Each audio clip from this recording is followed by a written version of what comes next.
बच्चों अस पोर आज 7वीं जमात हुंद सबक शाह हमदान। आज परो अस अमिक सवाल करो। गोडनुक सवाल छु खानकाय मौला कत जाय छु वाका।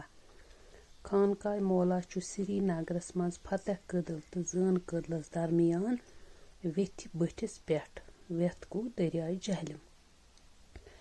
शाह हमदान साहब कर तो कति जाय। शाह हमदान साहब जाय 1314 ईस्वी मज ईरान किस शहर हमदानस मज। शाह हमदान साहब कच लट आय कशीर। शाह हमदान साहब आय 3 लट कशीर। ब्याक सवाल छु शाह हमदान साहबन कचा किताब छु लेचमस तो कत कत जबान मज छक लेचमस। शाह हमदान साहबन लेच 107 किताब अरबी तो फारसी जबान मज। सादातो क्या क्या हेचनय कशीर। सादातो हेचनय कशीर नव नव कार कसब यम सत तिमन तरक्की प्रावनस मज मदद म्यूल।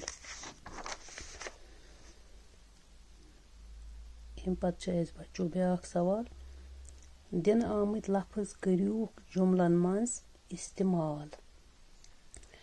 वेथ वेथ छु अकि दरियावुक नाव।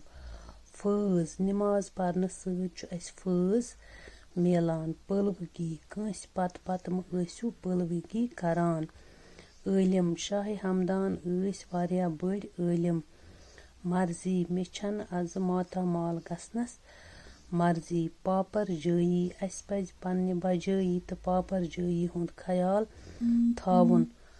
ठोल ठोल अस पज न पान वन ठोल ठोल करन।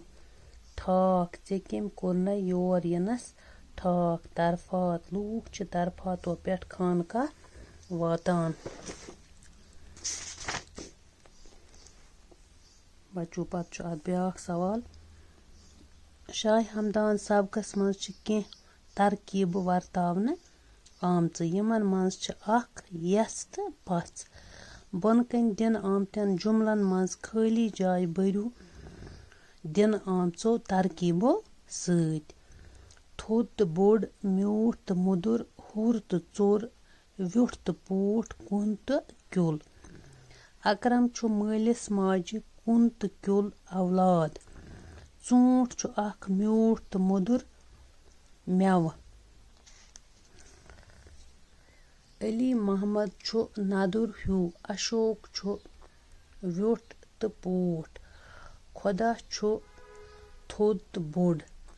गाम गरन मज छु हमेशा हुर तो चोर बत आसान। बच्चों अम पत ब्याक अख सवाल ग्रंज हिसाब च नावत दोय तरीक इस्तेमाल यवान करन वाहिद तो जमा।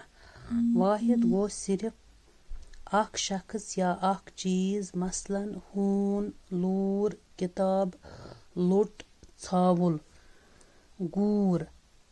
जमा गो सो नावत युस अक खोत ज्यादा शख्सन या चीजन बयान कर मसलन हून लोर किताब लट छावल गूर।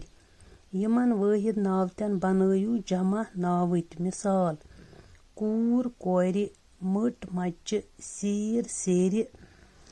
इथे पट दित मोज माजि चर चर तुलर तुलर गाजर गाजर लर लर हट हच कट कच कुकिल कुकिल नोश नोश। दुयम मिसाल कोल कोल दोस दोस जंग जंग खबर खबर जोल जोल पाव पाव खराव खराव कथ कथ फिज फच दलील दलील कुंज कुंज छावच छावज।